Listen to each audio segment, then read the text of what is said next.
सर्वांना मी माझा परिचय करून देतो. मी निलेश देशमुख, राहणार बारड, तालुका मुदखेड, जिल्हा नांदेड.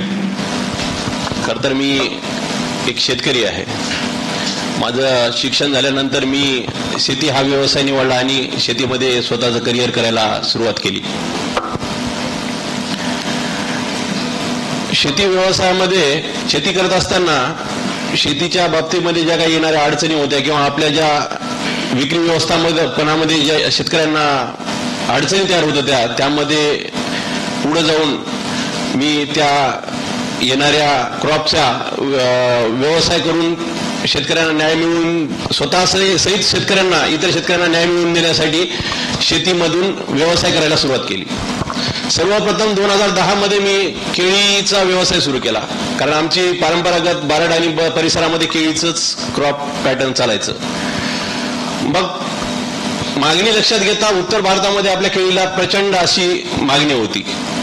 साधारणतः आपलं डोमेस्टिक जसं आंध्रा, कर्नाटक या स्टेटमध्ये केळी पूर्वी इथली नांदेडची जास्त जायची. जगात जी काही केळी पिकते त्यात आपल्या केळीचा वाटा भारतामधला 40% आहे. मग एवढं 40% देशामध्ये आपल्या पिकतं. फिलिपाईन्सचा जर विचार केला तर 7% केळी फिलिपाईन्समध्ये प्रोडक्शन असतं, 7%. पण फिलिपाईन्सची 6% केळी एक्सपोर्ट होते 7%पैकी. आणि दुर्दैव असं आहे की आपलं 40% प्रोडक्शन असूनही आपण टक्क्यामध्ये जाऊ शकलो नाही, 1%वर 2%वर जाऊ शकलो नाही. म्हणजे सांगायचं तात्पर्य एवढंच आहे की किती मोठी ऑपॉर्च्युनिटी या ठिकाणी आपल्याला आहे. सुरुवातीला 2016 मध्ये काही कंपन्या आल्या, मल्टीनॅशनल कंपन्या. जसं थोडं एक नाव तुम्हाला सांगायचं म्हणजे देसाई ग्रुप, बनानामध्ये भारतात सर्वात जास्त केळीमध्ये काम केलेली कंपनी. देसाई ग्रुपचे काही लोक आले नांदेडला, आमच्या ऑफिसला त्यांनी भेट दिली आणि त्यांनी सांगितलं की आपल्याला केळी एक्सपोर्ट करायची नांदेडवरनं. पूर्वी थोडंसं सोलापूर साईडने जायची, जळगाव साईडने जायची.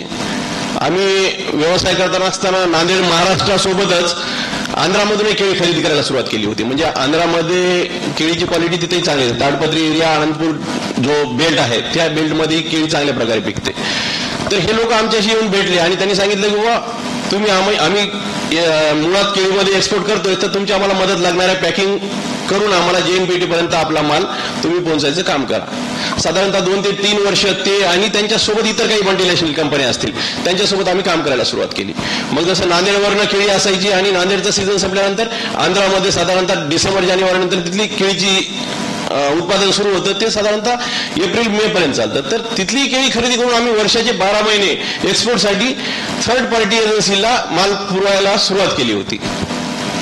हे सर्व करत असताना आपणही एक्सपोर्ट करावं असा मनात विचार आला आणि 2020 मध्ये आम्ही स्वतः सुरुवातीला केळीचं एक्सपोर्ट सुरुवात केलं. एक्सपोर्ट ज्यावेळेस म्हणजे लायसनिंग प्रक्रिया वगैरे त्याबद्दल तर आपला सेमिनार झालेला आहे, सर्वांना डिटेल माहितीच आहे. लायसन कसे काढायची, काय प्रक्रिया, हे तर आता सर्व स्तुत आहे. समजा ही सगळी प्रक्रिया झाल्यानंतर सगळ्यात महत्वाची अडचण म्हणजे एक्सपोर्ट करताना आपल्याला तिथल्या बाहेरची असते. बाहेर शोधायचा कसा, कारण कसं असतं की कुठल्याही गोष्टी आपल्याकडे प्रोडक्ट आहे तर त्या विकण्यासाठी सगळ्यात पहिले तर आपल्याला तिथं जाऊन ते सर्च करणं, सर्वे करणं किंवा कुठल्या तरी एजन्सीची मदत घेणं. आता कसं झालं की दुबई सारख्या गल्फ कंट्रीचा हब आता दुबई आहे, तर दुबईला काही ऑफिसेस आहेत. आपण जर दुबईला गेलं तर आपलं जे काही प्रोडक्ट आहे ते जर आपण तिथं विकायचा प्रयत्न केला तर तिथं मिडल एजन्सी मिळतात काम करणाऱ्या, आणि मग त्या तिथल्या 15-16 देशामध्ये निर्यात करून ते तुम्हाला पेमेंटची अश्युरन्स देतात. त्या कंपन्याची तुम्हाला क्वालिटी वगैरे तपासणं गरजेचं असते. हा झाला एक विषय. त्यानंतर आपण जेव्हा निर्यात करतो त्यावेळेस समोरच्या पार्टीसोबत आपण जेव्हा डील करतो, सगळ्यात महत्वाची गोष्ट आहे की आपल्याकडं आपण ज्या गोष्टीचा व्यवहार करणार आहेत किंवा आपल्याकडे ज्या गोष्टीचा आपण व्यवसाय करतो त्या गोष्टीबद्दलचं, त्या प्रोडक्ट बद्दलचं 100% नॉलेज आपल्याला असणं गरजेचं आहे. म्हणजे होते काय, समजा आता तुम्हाला उदाहरण देतो मी, केळीमध्ये मी काम करतोय, समोरच्या देशांमध्ये मागणी आली मला किंवा 5 कंटेनर माल पाहिजे. 5 कंटेनर 28 टन मेट्रिक टन माल एका कंटेनरवर जातो. 5 कंटेनर माल पाहिजे. त्यांच्यासोबत आपण ऑर्डर सुद्धा फायनल केली. मग ते 4, 5, 6 त्याची क्वालिटी असते. मग त्याचं नॉलेज आपल्याला असणं फार गरजेचं आहे. मग आपण जर एखाद्या वेळेला समजा आपली गुणवत्ता इथली नांदेड जिल्ह्यातल्या केळीची थोडीशी गुणवत्ता डाऊन झाली, कधी कसं असतं की वातावरणाप्रमाणे चालतं, कधी क्वालिटी आपण अपेक्षा करतो त्यापेक्षा चांगली असू शकते आणि कधी अति रेनफॉल झाला, काय झाला तर डाऊन येऊ शकतं. तर मग अशा परिस्थितीमध्ये प्रॅक्टिकली काम करताना आपल्याकडे कुठला माल आहे तयार त्याचं नॉलेज आपल्याला असणं गरजेचं आहे. आपण ऑर्डर घेतली 4-5-6 आपले निघाले तिथं 7-8 हँड तिथं कापायलाच बसलेत. आपलं ट्रान्सपोर्टेशन कॉस्ट सुद्धा तुम्हाला निघणार नाही. सांगायचं तात्पर्य एवढंच आहे की आपण जेव्हा बाहेर देशामध्ये व्यवसाय करतो त्यावेळेला आपण ज्या मालाचा व्यवसाय करणार आहे त्याची पूर्ण माहिती, त्याची पूर्ण क्वालिटीची इन्फॉर्मेशन, त्याचं नॉलेज आपल्याला असणं गरजेचं आहे. मग हे केळीचा व्यवसाय करत असतानाच मला सुदैवानं हळदीच्या ऑर्डर मिळत गेल्या, कारण शेतीशी निगडीतच आहे. हळदीमध्ये आता मी तुम्हाला मागच्या मार्चपासून मी हळदीचा एक्सपोर्ट सुरू केलो. तर तुम्हाला म्हणजे असं मी शब्दात सांगू शकत नाही की इतकी रिक्वायरमेंट तिथं आहे समजा, म्हणजे मागणी एवढी प्रचंड आहे.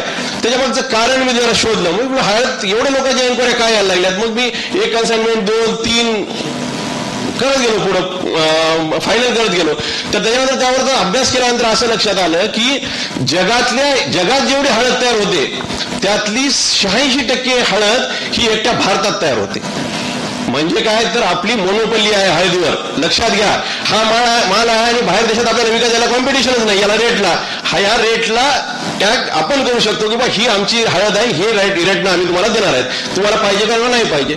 आता हळद म्हणजे मसाले पिकाचा राजा आहे, आपण मानतो. मसाल्याशिवाय पूर्ण प्रक्रिया म्हणजे कम्प्लिशन होऊ शकत नाही. आपल्या भारतात तर वापर आहेत. मग इतर देशामध्ये जे काय आपल्या इतर देश आहेत त्यांनाही आपल्या प्रोडक्टची माहिती पोहोचणं आज तरी गरजेचं आहे. म्हणजे काय होईल, त्या निमित्तानं एक्सपोर्ट वाढेल. समजा आता 86% एकट्या भारतात आहे आणि त्यातही सर्वात पुढे म्हणलं तर महाराष्ट्र आहे, म्हणजे 1 नंबर महाराष्ट्राचा आहे. त्यातही आपण नांदेड जिल्हा, म्हणजे हळद उत्पादनामध्ये मी तुम्हाला सांगायला आलो. म्हणजे केळीमधनं जेव्हा मी हळदीमध्ये आलो तेव्हा अभ्यास केल्यानंतर या गोष्टी प्रकर्षानं आपल्याला जाणवल्या. मग त्याच्यामध्ये त्यांना क्वालिटी कोणत्या पाहिजे, युरोप गुड ग्रेड आणि थोडीशी त्यातली लो क्वालिटी जी असते ती आपली श्रीलंकेमध्ये चालते. म्हणजे आपल्याला कोणत्या देशामध्ये काय माल पाठवायचा आहे याचा अभ्यास असणं सगळ्यात जास्त गरजेचं आहे. जसं आपण युरोप, आता हळदीसाठी जर गल्फ कंट्रीचा जर विचार केला तिथं तर आपलं काही चालतं. जसं आपल्या इंडियामध्ये चालतं तसं तिथं रेसिड्यू तपासला जात नाही किंवा कुठल्याही गोष्टीचं फक्त तिथं दिसण्यावर जी क्वालिटी आहे ती तिथं ग्राह्य धरलं तपासल्या जाते. पण जर आपल्याला युरोप कंट्रीजमध्ये पाठवायचे असेल तर तिथं रेसिड्यू तपासलं जातं. तिथं लीड येतं म्हणजे कसं होतं, बराच दिवस आपण कारखान्याची मोनॅसिस वापरतो त्याचं लीड येऊ शकतं. किंवा तुम्ही काही फवारण्या वगैरे केल्या असतील, तणनाशकाचं प्रमाण वाढलंय आता, तर त्या गोष्टीतून युरोप कंट्रीजमध्ये जर आपल्याला निर्यात करायची असेल तर त्याचं प्रॉपर मॅनेजमेंट हे शेतातल्या शेतकऱ्याच्या लागवडीपूर्वपासून आपल्याला तपासणं गरजेचं आहे. मग आपल्याकडे काय होतं की बऱ्याच दिवस आपल्याला आता समजा रेशोडुपी आहे. आता बऱ्याच शेतकऱ्यांचं कसं असतं की नॅचरल पारंपरिक पद्धतीने शेती करतात, कोणी नैसर्गिक करते, कोणी काय करते. पण ते सगळं काय होतं की येऊन एकत्र नांदेड मार्केट आहे समजा, येऊन पडलं एकाच रेटमध्ये. सपोज आजचा 9,000 रेट आहे तर 9,000 मध्ये रेसिड्यू फ्री आली, केमिकल वापरलेली आली, चांगली आली, वाईट आली. मग यात समजा आपण या ठिकाणी ते सॅम्पल पाठवायचे असतील, समजा युरोप कंट्रीज मधले आपल्याला काही डिमांड आली ना आपण सॅम्पल पाठवतो. सॅम्पल पाठवेपर्यंत ते सॅम्पल सिलेक्ट जर झालं तर इथले माल दुसऱ्या कोणीतरी व्यापाऱ्यांनी खरेदी करून, ह्या मेन अडचणी आहेत बिझनेस मधल्या, तर ती संपलेली असते. त्यापेक्षा आपल्या नांदेड सारखा सेंटर आहे, आपल्या नांदेडचं हब आहे हळदीचं, तर या ठिकाणी रेसिड्यू तपासण्याचे मशिनरी, यंत्र आणि त्याच्या काही जे काही छोट्या शॉर्ट मशिनरीज, आता हे टेक्निकल युग आहे, तर त्या प्रत्येक एक्सपोर्ट करणाऱ्याच्या दुकानात त्या असणं गरजेचं आहे. तरच आपण ते मालाचं ग्रेडेशन करू शकू आणि ते त्या ठिकाणी पाठवू शकू. आता हे माझे वैयक्तिक अनुभव मी तुम्हाला शेअर करतो, कारण आतापर्यंत झालेले सगळे टेक्निकल सेशन झाले असतील तुमच्या. कारण तुम्हाला लायसनिंग कसं करायचं किंवा एक्सपोर्टसाठी काय काय क्वालिटीज लागतात हे सगळं मिळालं असेल. पण एक्सपोर्ट करण्यासाठीचा माझा जो काही अनुभव आला आहे, म्हणजे चांगला असेल आणि वाईट असेल. वाईट असा की जर तुम्ही तुमच्या मालाचं हे करताना, डीलिंग करताना तुम्ही माल सांगितला आहे आणि तुम्ही द्यायला जर दुसरा लागला तर त्याचं व्हॅल्युएशन हे 0 होणार आहे. म्हणून या सगळ्या गोष्टीचं या ठिकाणी मी सर्वांनी काळजीपूर्वक एक्सपोर्ट करताना या गोष्टीचा हे करावं, अनुभव घेऊन, म्हणजे समोर आपल्याकडे काय आहे त्याचं नॉलेज घेऊनच पुढच्या गोष्टी प्रक्रिया करावा, हे या निमित्ताने या ठिकाणी सांगू इच्छितो.